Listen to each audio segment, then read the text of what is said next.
to share performances of RPO musicians in our own homes. So here I am today. I'll real quick show you around as we wait for YouTube to launch. So this is my beautiful harp, 47 strings. I actually live here in the old Sibley building. Okay, we are saying hello to our YouTube audience. Hi everyone. Thank you so much for joining us today. I am so excited to bring you episode 2 of the Living Room series. So speaking for all of us RPO musicians, we are so grateful for our incredible community of music lovers and supporters, family and friends. So today I'm just going to share with you some of my favorite pieces from my own living room, and later on we may or may not have a cameo from my sweet pup Annie, who is my official roommate, besides this big girl, of course. So to start us off today, I thought it would be nice to start with some Bach.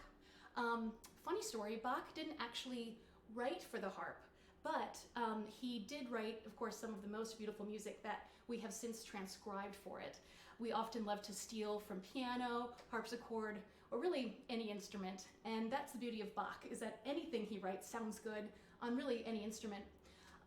So a fun fact about this prelude I'm going to play, this you'll probably recognize as a classic Bach piece, but what a lot of people don't know was that Bach actually wrote this prelude in C when he was in jail. True fact. Poor Bach, he had a really bad employer, and when he decided to apply for another job, the employer said, "I'm sorry, but you can't do that," and they threw him in jail. So he ended up spending actually a full month there, and during that period, he wrote the entire book of the Well-Tempered Clavier. So that ended up being, one of his most famous works to date. So it's true that you can do amazing things when you are in a small space and quarantined, if you will. So here is the beautiful Meditation in C by Bach.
Yay, Bach!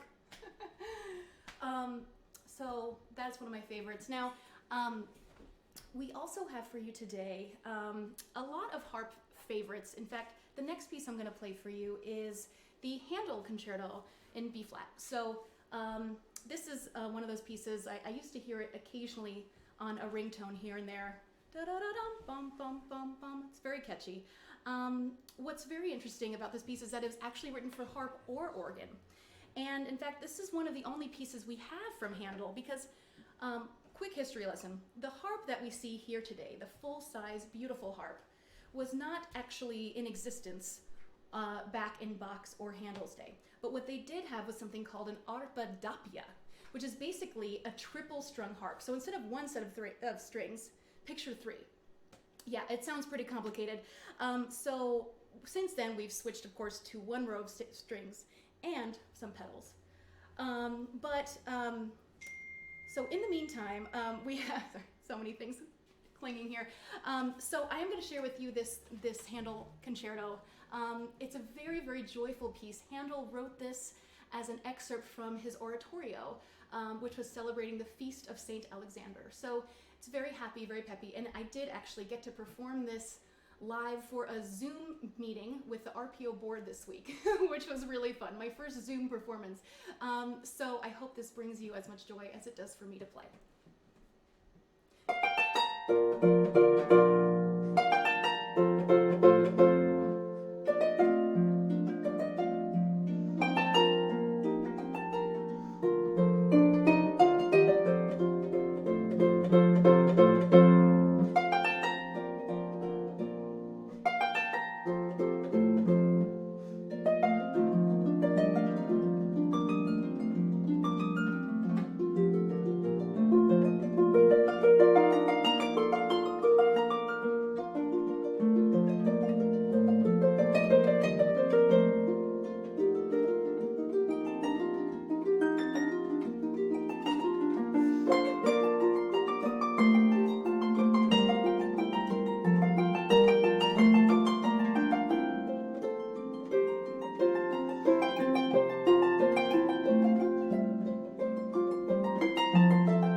So for those of you just joining us, this is the Living Room series, every Saturday at 6 p.m. featuring a musician of the RPO. I am actually playing to you from my downtown apartment. I live, for you Rochester locals, I live in the old Sibley building, which is pretty cool. So for those of you who don't know Rochester, Sibley's was like Macy's before there was Macy's. So we're talking like 150 years ago. And it was this huge, huge corner block right in the center of Rochester, like the center of commerce. And then, you know, it eventually closed down maybe in like the 70s, 80s. And then since then, we've seen this beautiful, beautiful gentrification of downtown, and so they've turned this into, I have to rotate it. oh, It's the wrong. it's not working? Oh, It needs sorry. to be rotated. my Texas buddy is helping me. Here we go. Is this better? Okay. Sorry about that. I thought long ways was better, but hopefully this angle works for you guys. Thanks for your patience. Okay, so anyway, here we are in this old Sibley building. So it is kind of cool. There's a lot of sort of historic feels in this building, including my door, which is actually from 1874. So that's kind of fun. So anyway, I hope you all are having a relaxing evening. If you don't have a little something to sip on, feel free. We'll have a nice few more pieces for me to play for you, and then I will sit down for a minute and have a drink and answer some questions. So in the meantime, as you guys are listening, if you have any questions for me, please feel free to just dial them into the comments, and I'd love to answer them later. I can imagine a few commonly asked questions about this, enormous instrument. So real quick, at a glance, the harp is 47 strings. Hopefully you guys can see up there. It is quite a big piece of furniture. It's about 85 pounds. And there are actually 2,000 moving pieces inside the harp. So what a lot of people don't see, they just see the wooden on the outside and of course all the beautiful strings. But on the inside, it's sort of like almost like a kind of a robot, right? And the way that works is, you can't see them here, but I have 7 foot pedals. 1, 2, 3, 4, 5, 6, 7. And each pedal basically helps me create sharps and flats for the various strings. So notice here, I'm playing the same string. Now when I move my pedal, suddenly it becomes sharp. And now if I move it the other direction, it becomes flat. So that's basically how I get all of the different pitches and all of the different keys on the harp. So that is basically a long way of explaining why for the longest time we don't really have composers writing for us. Like Bach didn't write for the harp because it was so chromatic, right? And we couldn't do it. But the good news is, now we can. So the next piece I'm going to play for you is a piece by Claude Debussy. Debussy was one of our major composers, not only for harp, but just for the whole romantic and impressionistic genre. So the piece I'm going to play for you is actually his first arabesque. This was originally written for piano, but it sounds so good on harp. And what I love about it, so an arabesque, a lot of people when they think of the word arabesque, they think of sort of that, little ballet move, right? And that's fine if you want to think about that. But what's interesting is that the other definition for an arabesque is almost like an ornate design, almost like a really glorified doodle or something you'd see in often in Muslim art, or even in like a Corinthian column, that sort of beautiful squiggly pattern. So what you'll hear in the music is almost an auditory version of swirls, and you can even watch sort of the way that the lines interact between the two hands, and in a way you will sort of get the feeling visually and musically of an arabesque. So enjoy.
there's Debussy. I just love that one. It almost sounds like it was written for harp, right? I know Debussy did write some fantastic works for the harp, especially in orchestra. In fact, just last season we got to do Debussy's Prelude to the Afternoon of a Faun. I got to play with my second harp, Rosanna Moore, and that was super fun. So, you know, usually in orchestra there is just one harp, but occasionally you get to have more than one harp, and that is always a blast. In fact, last year I got to go down to the Met to play in some of their ring cycle, and for Wagner, we ended up having 6 harps in the back of the pit. It was like sardines back there, but it was definitely an army of harps, so that's a fun time. Anyways, next up, I'm going to play for you another one of my favorite pieces. So we're kind of going through time here, and the next composer I'm going to feature is a harpist composer. So, you know, there are a lot of the composers who wrote music for the harp ended up being harpists themselves, just because the instrument is so unique and it's so different, and it really takes someone who like really understands the instrument to write for it, and especially to promote it. So the person, one of the people who did that the most was a man named Elias Parrish Alvars. So he was basically like the Chopin or the Liszt of the harp world, right? So amazing musician, performer, and composer. So he just toured all around Europe, and he was a very good-looking guy. So, you know, I mean, it's just amazing to imagine this, you know, fierce Elias, you know, harp soloist touring all over the world like a rock star, really. But that was him. And when you hear this music, you will kind of understand, because it really is super virtuosic, very flamboyant. But it also just goes to show how much he loves the harp and how much we could do with this full-size chromatic pedal harp. So here is his introduction, cadenza, and rondo for harp.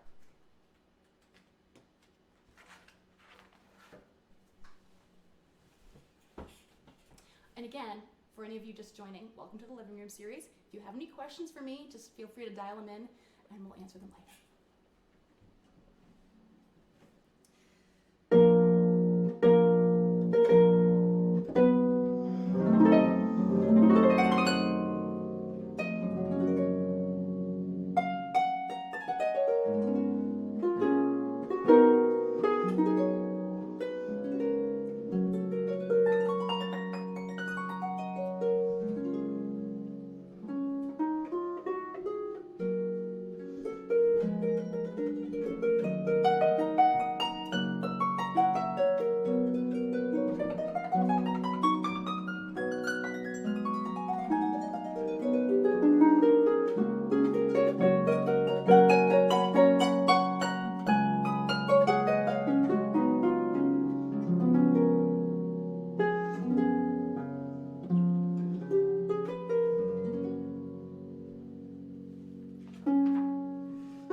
know if anyone can see. Annie, come here, babe. I'm gonna pick her up so we can see her for a minute. Here's my little one, Annie. I don't know if any of you guys have pups at home. Annie is a little rescue. You may see her walking around downtown with me. She is, I got her in Dallas, but the good news is she loves Rochester and especially loves the snow. So it seems that we moved to the right place. For those of you who haven't met me before, I just joined the RPO the year before last. I was previously living in Dallas playing with the Dallas Opera. And before that I lived all around, but I am originally from New Jersey, so Rochester definitely does feel like the right neck of the woods. So it's just been a joy to be here, and a joy to be here with you today. How are we doing on time, Ben? We're doing 6:30, 6:27. Okay, great. So I'm just gonna play 2 more pieces for you. There's another piece that I really would love to share with you, especially in these crazy times. We have a really beautiful sonata written by Paul Hindemith. He actually wrote this piece, he started writing it I think in 1939, and this was right at the ages that, right in the middle of World War II, and Hindemith was, at that point living in Germany, and so everything he wrote was really under strict scrutiny from the Nazi regime, and if he were to release something that wasn't to the liking, his life could be in danger. And on top of that, his wife was actually of Jewish descent, so they ended up emigrating to Switzerland and eventually to the US. So it was right during that time, right after he left Germany, that he wrote this sonata. So I'm just going to play for you the first movement. I love it because there is something very courageous and bold about it, but also very much at peace. And it's sort of him being unafraid to show his true colors, after a really challenging time. And it's interesting, he wrote sonatas for all of the instruments, and so we're really lucky that he decided to include the harp in this because it's one of our most beloved works. So yes, I do tune the harp myself. It's different from the piano in that sense that we do have to do it. I usually tune my harp every day, and sometimes if I put on new strings, they might be a little weird sounding for a little bit, so excuse me for that. Yeah.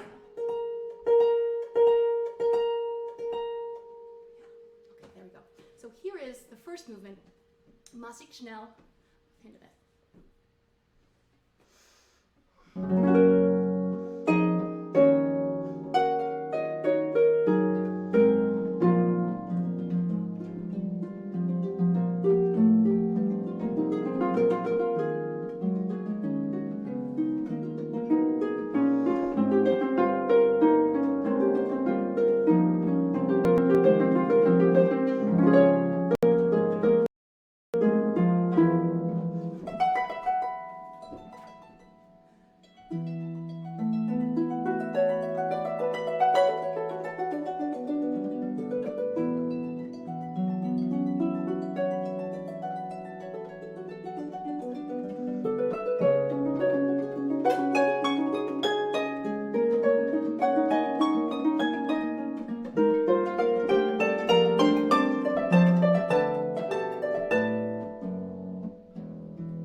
Love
that piece. The rest of the movements are great too, but so for those of you just joining, welcome to the Living Room series. We are almost reaching the end here.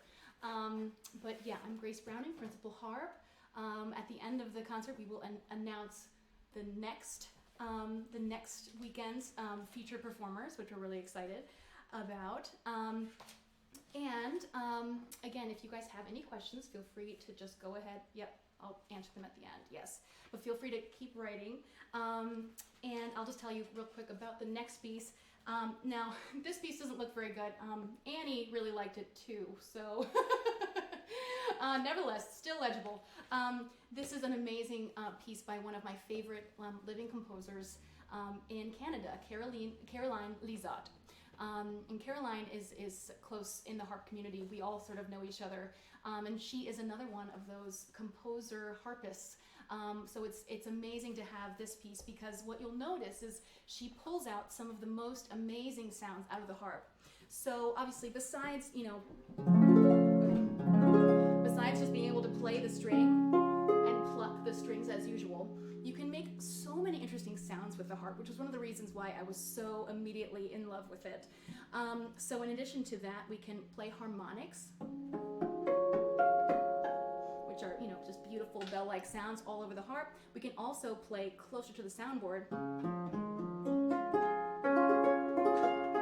which sort of sounds more like a guitar or mandolin.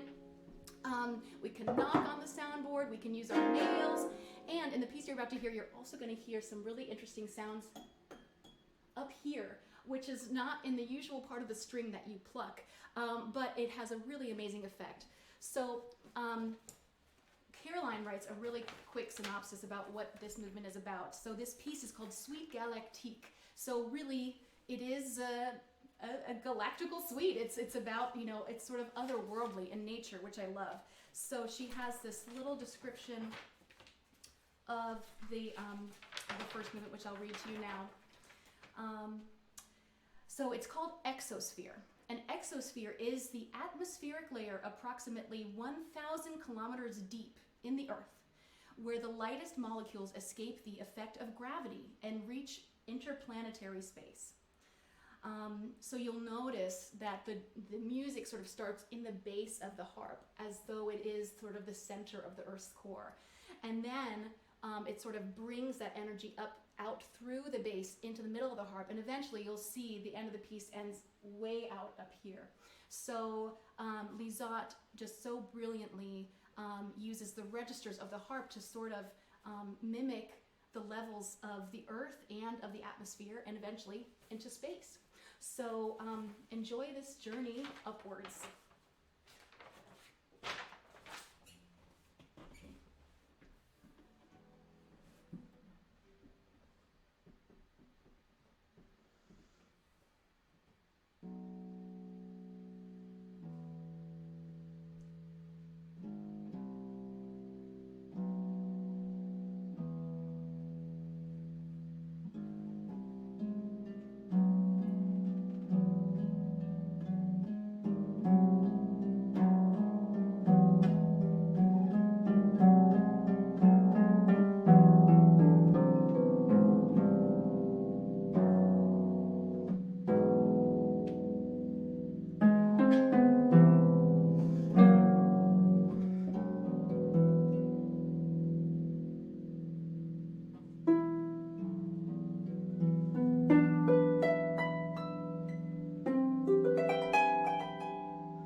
infinity and beyond.